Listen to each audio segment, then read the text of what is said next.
Hi, buddy. Oh, stretch. Do you like my socks? They're Kirby. The girl's name is Kirby? Like my sock? Hi everyone, my name is Tia. We are continuing my unhauling of the book collection. Time has passed. You can tell because the open wound that used to be underneath the band-aid has now just scarred over. And I just kind of wanted to show you what we're working with. So we're actually in my home office. I bought this desk on Amazon specifically because it has shelves on the sides so that I could store my craft supplies or my books. However, now it's just a hobble-jobble mess. Biggie will be joining us in his banana bed. How about this? Do you think we can live with this? I am sitting as if we're gossiping at a sleepover. And I also don't own a bookend. I really like Animal Crossing. It came with like a free little coin pouch. Isn't this like the cutest thing ever? And it obviously doesn't work. So this is just literally, I work from home sometimes and this is how it looks. Let's clean that up. Let's start. I have not lied. I have so many Mitch Albom books. I'm not a liar. And I'm also not a reader apparently because I literally have not read any of his books. I'm gonna keep this. I found it at a Goodwill and it's a signed first edition, which made me really happy. An adorable bookmark. Didn't even know this was in there. And then he signed it. I got this at a library sale. The lady who checked me out just like shoved a bunch of tiny books in my little tote bag. This year I will. How to financially change a habit, keep a resolution, or make a dream come true. Ugh, I'm never gonna read this, am I? Are you really ready to change? Take this quiz to find out. See, I already know that I'm not ready to change. I'm sure this will help someone else. This is my keep. This is my giveaway. My next Mitch Albom book. I will keep these two. One more day, Mitch Albom. Tuesdays with Maury, Mitch Albom.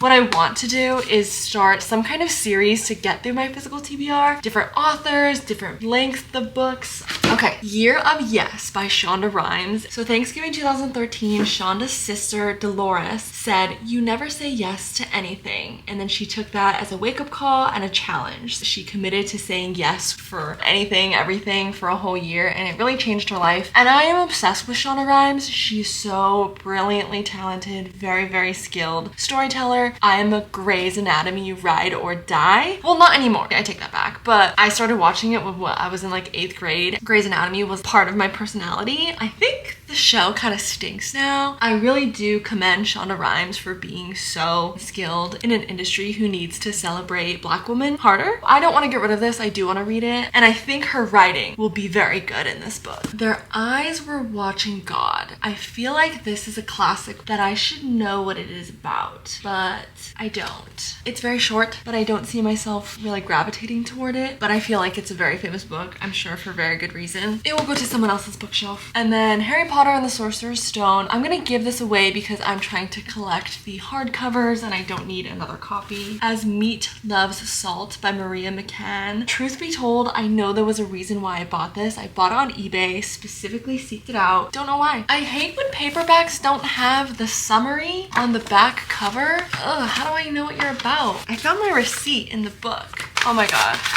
September 7th, 2021. Have yet to crack the spine. Why am I like this? I'm gonna keep it because I know 2021 me saw it out for a reason. I trust 2021 Tia. Daisy Jones and the Six, my literal favorite TJR read. I do, however, own a hard copy. I'm going to give this one away. Everyone and their mother and their grandmother needs to read this book. Such fun storytelling, such captivating characters. You follow the rise of fame of this very, very successful 70s rock band and their interpersonal relationships. I've never read a book that is written in this kind of format and I loved it. I feel like it made the characters come alive. It was so good. Something in the Water. I got this for 50 cents at a church sale. Love that for me. What I don't love about it is that I didn't like this book. It really fell flat. I was pretty disappointed in the ending. I think I just wanted more out of this mystery. Essentially, this couple, I think they're on their honeymoon, but they find something in the water. You follow the couple's subsequent journey of what they're gonna do with what they found. There was supposed to be some suspense, and you're not quite supposed to know what the characters are gonna do do next, but I feel like you see the ending coming from like a mile away. The ending was so abrupt that you're wanting more from the characters as well. Just kind of disappointing, so I'm gonna give this away. I put this in the wrong pile. This is already off to a good start. The piles are kind of similar size. Fahrenheit 451, have never read it, but I'm going to. And I like this cover, so I'm gonna keep it. And then we're gonna get into some books that again, I get from the library sale, and then I literally never look at them again. Did not even know that I had this. Love Reconsidered by Phyllis Piano. After betrayal and tragedy rip two families apart, the wake of anger and pain threatens to destroy them all. Ooh, is this a mystery? Eileen's marriage falls apart when her daughter loses her beloved boyfriend in a tragic accident, and struggling to cope, mother and daughter look to the dead boy's father, grief-stricken Ted, to come help heal them and redefine life. This book is about families, their grief, guilt, compassion, love, forgiveness, and hope.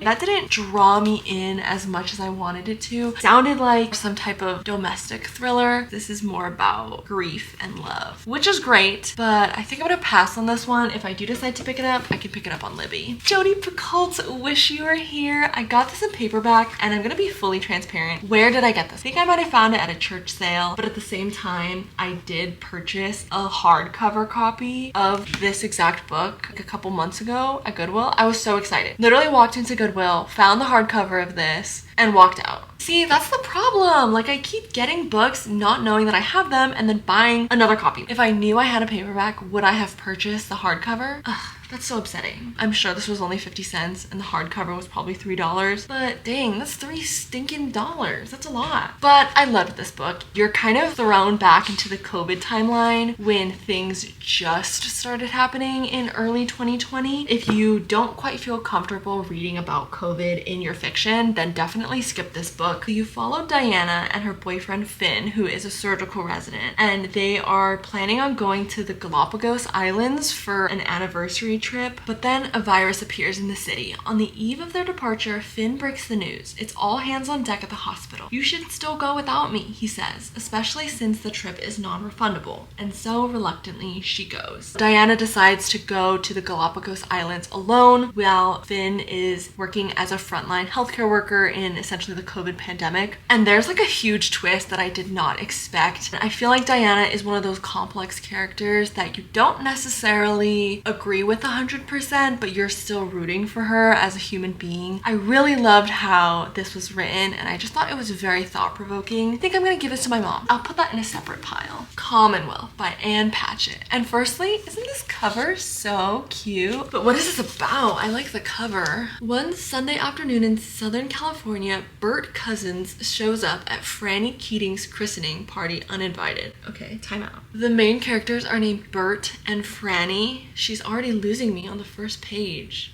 Oh my gosh, Bert then kisses Franny's mom, Beverly? Thus setting in motion the dissolution of their marriages and joining the two families. Okay, so she loses me in the first sentence, but then like grabs me by the neck in the second. Spanning 5 decades, Commonwealth explores how this chance encounter reverberates through the lives of the 4 parents and 6 children involved. Oh, okay. Told with equal measures of humor and heartbreak, Commonwealth is a meditation on inspiration, interpretation, and the ownership of stories. Oh, okay. I'm gonna read this. That sounds so intriguing. I love that. That little front blurb did exactly what it was supposed to do. Bert and Franny, and then Bert kisses Franny's mom, and now you follow the story for 6 generations. That sounds so fun. I love when you get to read about intergenerational families. I think that's such a captivating way to tell a story. This angle, is just not it. Okay, Barbara Delinsky, Before and Again. What are you about? Another one that I literally did not know I owned. Mackenzie Cooper took her eyes off the road for just a moment, but the resulting collision was enough to rob her not only of her beloved daughter, but ultimately of her marriage, family, and friends. And thanks to the nonstop media coverage, even her privacy.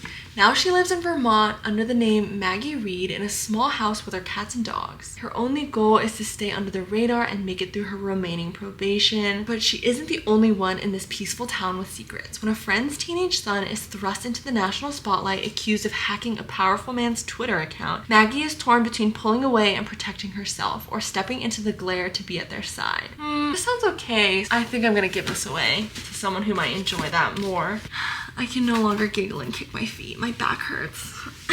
I only have a few more books on this shelf, again, but better. What would you do with a second chance? Oh, I like the back. Reasons you should tell him. Okay, so I'm assuming this is like to an ex or something, but they have different post-it notes. So reasons you should tell him, and then reasons you should not tell him. Reasons you should tell him, that's what normal humans do. And then reasons to not tell him. What if you liquefy and melt away mid-sentence due to overwhelming embarrassment? She's so real for that one. Oh, booktuber. Wait, what? Christine Rocio is a booktuber? From one of the most followed booktubers today comes Again But Better. A story about second chances, discovering yourself, and being brave enough to try again. I love that. Shane has been doing college all wrong. Pre-med, stellar grades, and happy parents. Sounds ideal, but Shane's made 0 friends, goes home every weekend, and romance. What's that? Yeah. Being pre-med, having stellar grades, and having like a good family life was like ideally really great, but then at the same time I didn't get to go out to parties that much, and then COVID hit, so college was also not my favorite experience.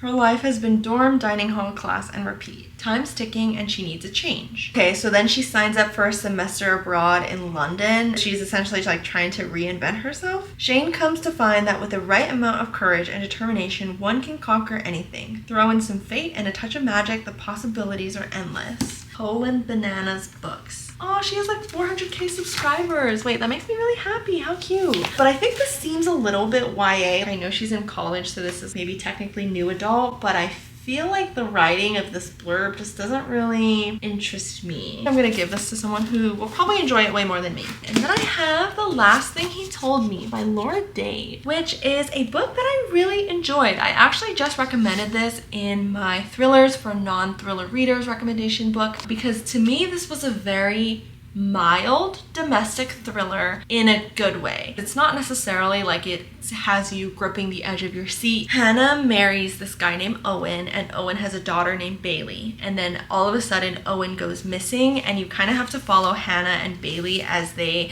uncover Owen's true identity, why he disappeared, who he really was. I think this shows a very beautiful stepmother-daughter relationship. I really like the familial bonds and the development in this book. The thriller aspect isn't front and center. The familial relationships are, but I don't really think I would ever read it again. I would recommend it, but I think I might give this away actually. Oh, but I really liked it, so do I want to keep it in my library? I'll keep it.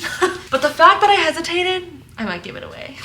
And then I have a hardcover copy, Little Fires Everywhere by Celeste Ng. I read Everything I Never Told You, and I think that that is a book. One, it's really heavy, so I would look into it. A daughter drowns in a lake, I believe, and then you kind of follow the family through their journey of grief. I don't really feel comfortable blanket recommending it to everyone. That's not something I would want to do. But I've heard lots of good things about this title. In Shaker Heights, a placid, progressive suburb of Cleveland, everything is planned. From the layout of the winding roads to the colors of the houses to the successful lives its residents will go on to lead. And no one embodies this spirit more than Elena Richardson, whose guiding principle is playing by the rules. Enter Mia Warren, an enigmatic artist and single mother who arrives in this idyllic bubble with her teenage daughter, Pearl, and rents a house from the Richardsons. Soon, Mia and Pearl become more than tenants. All 4 Richardson children are drawn to the mother-daughter pair, but Mia carries with her a mysterious past and a disregard for the status quo that threatens to upend this carefully ordered community. When old family friends of the Richardsons attempt to adopt a Chinese-American baby, a custody battle erupts that dramatically divides the town and puts Mia and Elena on opposite sides. Suspicious of Mia and her motives, Elena is determined to uncover the secrets in Mia's past, but her obsession will come at an unexpected and devastating cost. It explores the weight of secrets, the nature of art and identity, and the ferocious pull of motherhood, and the danger of believing that following the rules can avert disaster. Ooh, this sounds very good. I'm definitely not gonna give this away. Oh my gosh, what? Apparently, I have another copy of the Odyssey and the Iliad. Oh, there is a dead spider in this book. Oh yeah, do you like my socks? They're Kirby. I definitely picked this up from the library sale. This is the Doubleday edition. I've yet to done any research about which version I want to keep. This is where we are at currently. Not too bad in terms of the first shelf. This is my keep and this is my giveaway. It's like half a shelf already taken care of. So now we're moving on to the top. And yes, it is messy. Decided actually to keep The Bell Jar by Sylvia Plath because it is a book that I do want to read actually. I don't want to go buy another copy and I feel like I'm gonna want to annotate it. So I'll just stick that here. This book, I just recently picked this up from the library and I'm very excited to read this. The Best We Could by Thebe Way, and it is actually an illustrated memoir, immigration story. They had to escape from the Vietnam War and my mom and her family had to escape the Vietnam War as well, and so I just feel like this is gonna rip me to pieces. Exploring the anguish of immigration and the lasting effects that displacement has on a child and her family, Boy documents the story of her family's daring escape after the fall of South Vietnam in the 1970s and the difficulties they faced building new lives for themselves. At the heart of Boy's story is an universal struggle. While adjusting to life as a first-time mother, she ultimately discovers what it means to be a parent, the endless sacrifices, the unnoticed gestures, and the depths of unspoken love. Despite how impossible it seems to take on the simultaneous roles of both parent and child, Boy pushes through. The Best We Could Do brings to life her journey of understanding and provides inspiration to all who search for a better future while longing for a simpler past. Oh my god, that just makes my heart ache. Oh my gosh, I know I'm gonna really love this. I've never seen like a memoir illustrated. This reads like a graphic novel, which is so interesting. Definitely keeping this. Haikyuu is my favorite anime and my brother got me this really precious standee from an artist I will link down below. I love this thing. This is just a humble jumble of notebooks. Oh my gosh. Okay, wait. My pride and joy. Are you freaking kidding me, you guys? Look at this used 25th anniversary edition of The Secret History by Donna Tartt. Isn't the coffee stain so good? I'm obsessed. So I found this on eBay. I had been looking for a copy because I think this is probably one of my favorite covers of a book that I own ever. I think I want to display this somewhere. The fact that it's just sitting in a pile of my unused notebooks is sad. Same thing as my self-published edition of Alone with You in the Ether by Olivia Blake. You know what's cool about this one is that I actually purchased it literally the week that it became unavailable on Amazon. That is really exciting that I have this copy. Chicago Sometime. She wanted to tell him, to teach him every time you love, pieces of you break off and get replaced by something you steal from someone else. It seems like it's the right shape, but it's slightly different every time. So that eventually, very, very quietly, and over days and days and days, you are transformed into something unrecognizable. And it happens so slowly you don't even notice. Like shedding scales and making new ones. He smiled at her like, isn't it great? Yes, she thought, pained. Yes, it is perilously wonderful to suffer so sweetly with you. That just sounds so good. What a good blurb. So I'm very excited for that. So I guess that was really just to show you those 3 books. Moving on to the second leg of my desk. Oh, Biggie. Oh, sweetie pie. Figaro. I'm just gonna take these off the shelves. I have a tiny stack of books right here. I have a lot of miscellaneous embroidery stuff. This is my current stack of unhauls from this episode. Leave that right next to you. Keep those safe, please. These are the rest of the books sitting on my desk. Convenience store woman. It's tiny, literally such a small book, and I thought it was very weird.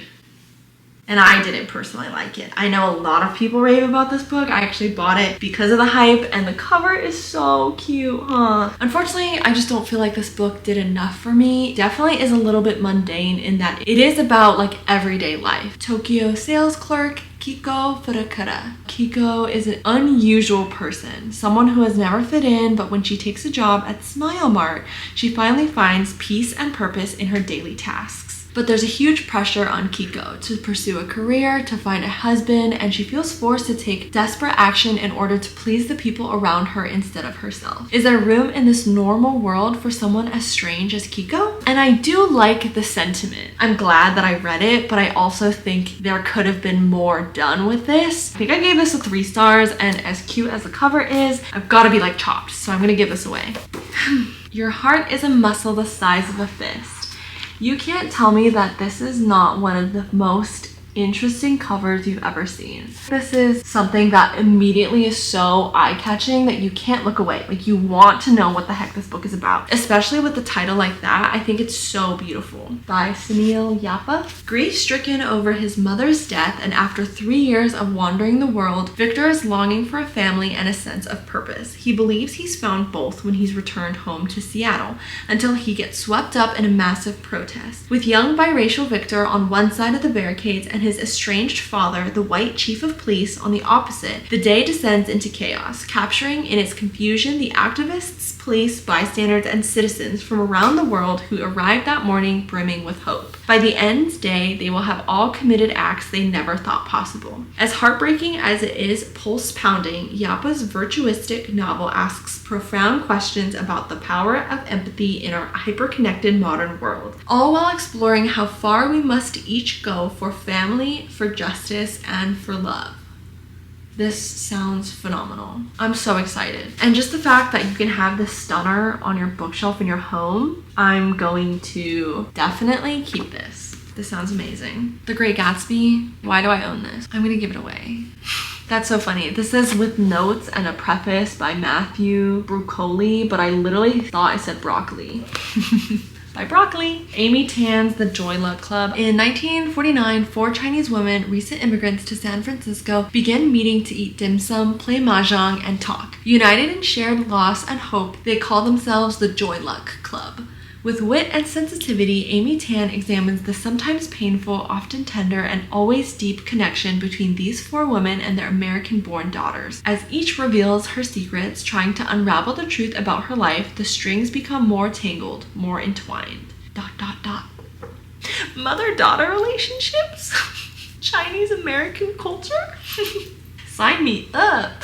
I'm gonna keep this. Arrow of the Blue Skinned God. Really interesting cover. I actually love the art on this one by Jonah Blank. Possibly the most perceptive book that I've come across on India since the British Raj ended. The Washington Post. The 2,000-year-old Sanskrit epic Ramayana. I'm sorry if that's wrong. One of the greatest literary works of the ancient world, chronicles Lord Rama's journey from the one end of the Indian subcontinent to the other, and his spiritual voyage from man to deity. In Era of the Blue-Skinned God, anthropologist and journalist Jonah Blank retells the ancient story in a lively prose while following the course of an epic hero's quest through contemporary India and Sri Lanka. Oh, sparkling with humor and cultural insight, Era of the Blue-Skinned God is an up-close look at the multifaceted jewel that is India and all its poignant, picturesque, and paradoxical beauty.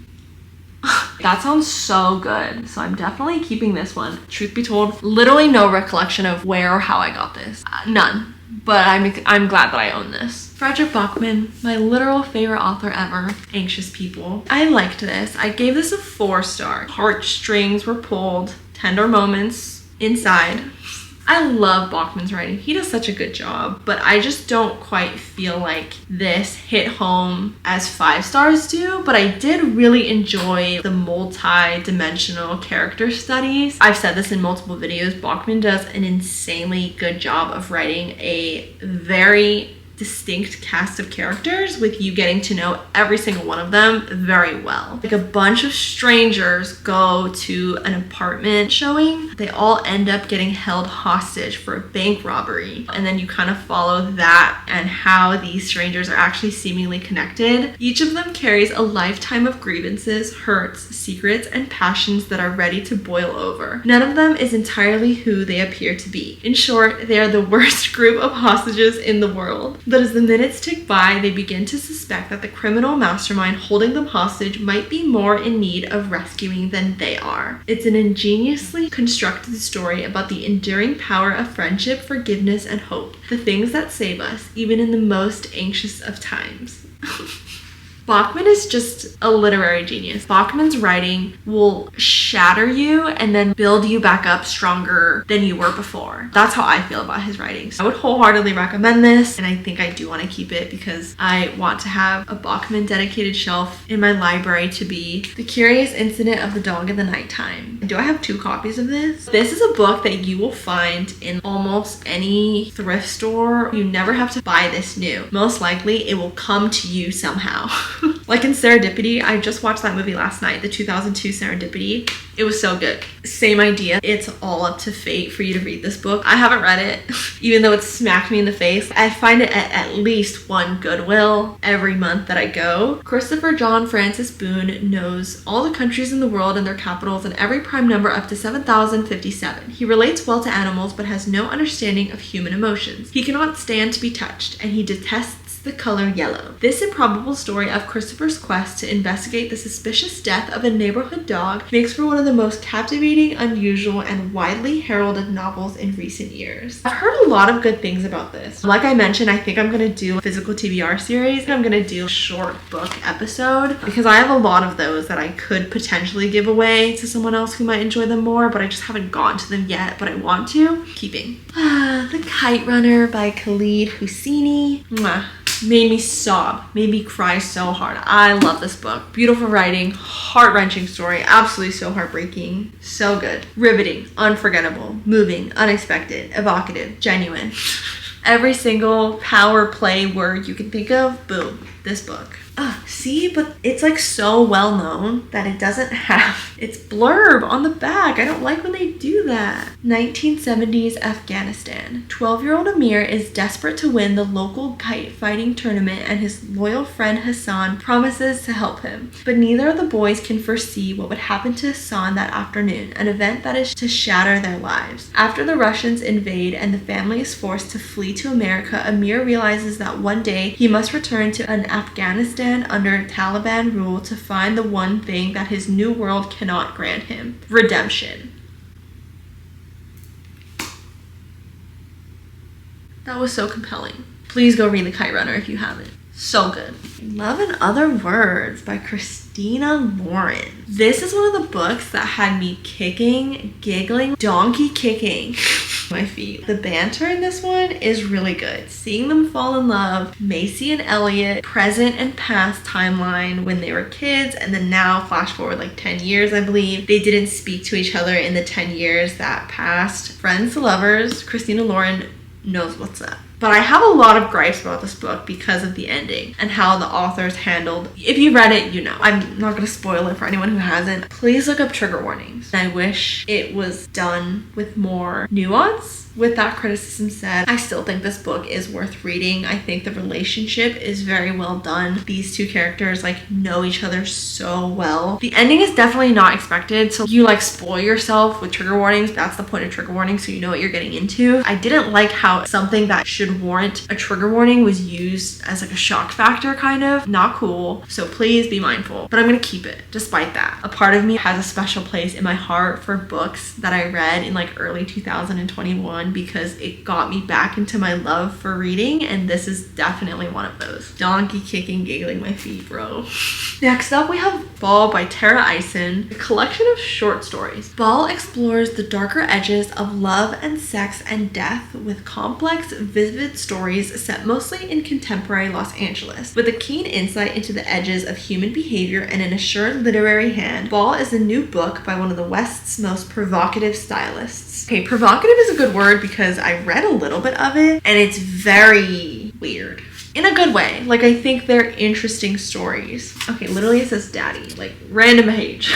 You could read this very quickly. The spacing is huge. I'm just not in the mood to read it, but I'm gonna keep it because I think weird is good. There by Tommy Orange. Do you like how there's like an insane amount of water damage? I got this at a library sale for sure, but I've heard nothing but phenomenal things about There. Fierce, angry, funny, and heartbreaking. It's a relentlessly paced, multi-generational story about violence and recovery, memory and identity, and the beauty and despair woven into the history of a nation and its people. It tells the story of 12 characters, each of whom has private reasons for traveling to the big Oakland powwow. Here's a voice we have never heard, a voice full of poetry and rage, exploding onto the page with stunning urgency and force. Wow. I definitely want to sink my teeth into it. I love multi-generational narratives. I love when stories have cast of characters, like a big cast of characters, so you get to know a bunch of main characters. We'll definitely be keeping There. My keep pile is quite large. My giveaway pile is quite not.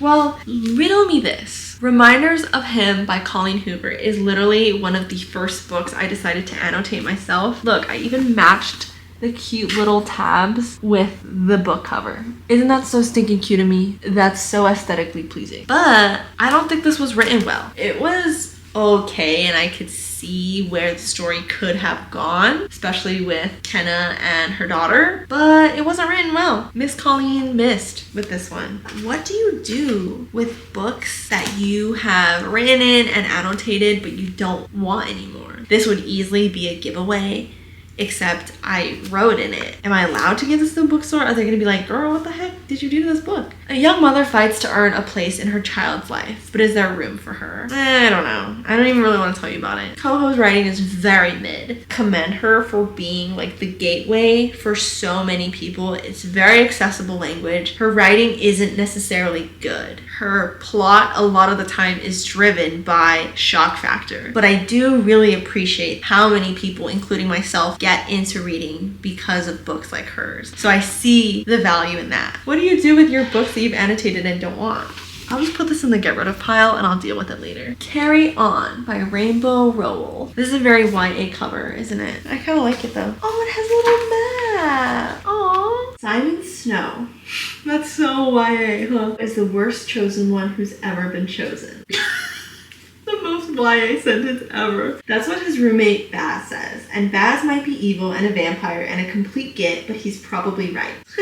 That's really cute. Thrilling and sexy? I don't think you should call it sexy if it's YA. I think I'm gonna give this away only because I feel like I'm not the audience for it. If this is how the writing is, I would just cringe too much. I'm really only into mystery, murder, thriller YA. Where the Crawdads Sing by Delia Owens. And isn't she on trial for murder or something? Or she's like, they're trying to find her, but she ran away because she's being accused of murder because of this book. It's an exquisite ode to the natural world, a heartbreaking coming of age story, and a surprising tale of possible murder. I'm just gonna give this away because if I do want to read it, I will just get it from the library. In Sunlight and in Shadow. Beautiful cover. Can love and honor conquer all? I did not know that books did that. It just says $28 and then higher in Canada. Dang.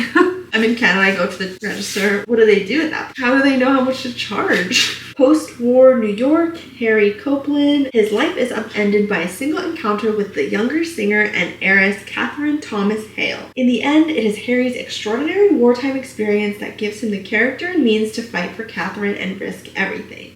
But I think because it's such a hefty book, like I'm more of an audiobook reader than anything. So although I'm interested in reading this, I think I will probably just pick it up on Libby. The last two. The Rocks by Peter Nichols. And I also really like this cover. A double love story propelled by the 60-year secret that has shaped two families, 4 lovers, and 1 seaside resort community. This is such a summer read. As Lulu and Gerald's love story unfurls in deliberate reverse, another sweeter love emerges in its shadows. The Romeo and Juliet-like story that rises from the younger generation has everything to do with the failure of the elders before them. The Rocks is a bittersweet, intelligent, and romantic novel about how powerfully the truth or mistruth can be perceived, and how a misunderstanding can echo irreparably through generations. Ooh. Again, I'm definitely interested. I'm going to borrow it on Libby, but I am looking forward to reading this. I am a sucker for past and present timelines. And then the last one we've got is Where We Belong by Emily Griffin. Unforgettable story of one powerful secret, its effect on 2 families, and the life-altering journey that follows. I feel like in the last shelf, we just talked about one secret, 2 families, and like how it upends everything.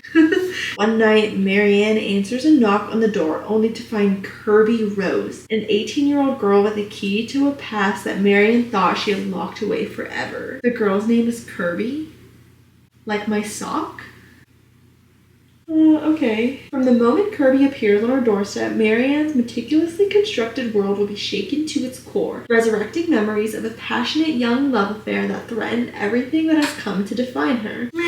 I'm not as interested as I want to be. Oh, but oh my god, Emily is serving. Look at that pose. I think I'm just gonna give this away. I don't really think I have any interest in reading that. I'm very proud of myself, to be honest, because we technically only did like 2 shelves and I unhauled like an entire shelf. So I fit all the books that I'm keeping. I used to have this shelf full and that shelf full. Now they all fit into one shelf. Hi, buddy. Oh, stretch. And then these are all the books that I'm giving away. I feel like we did like a 50-50. That was pretty good. Go team. But I'm going to work on my reorganization, but thank you so much for joining me on this unhaul. I hope this inspires you to get rid of any books that you no longer feel like serve you, and I hope you have a great rest of your day.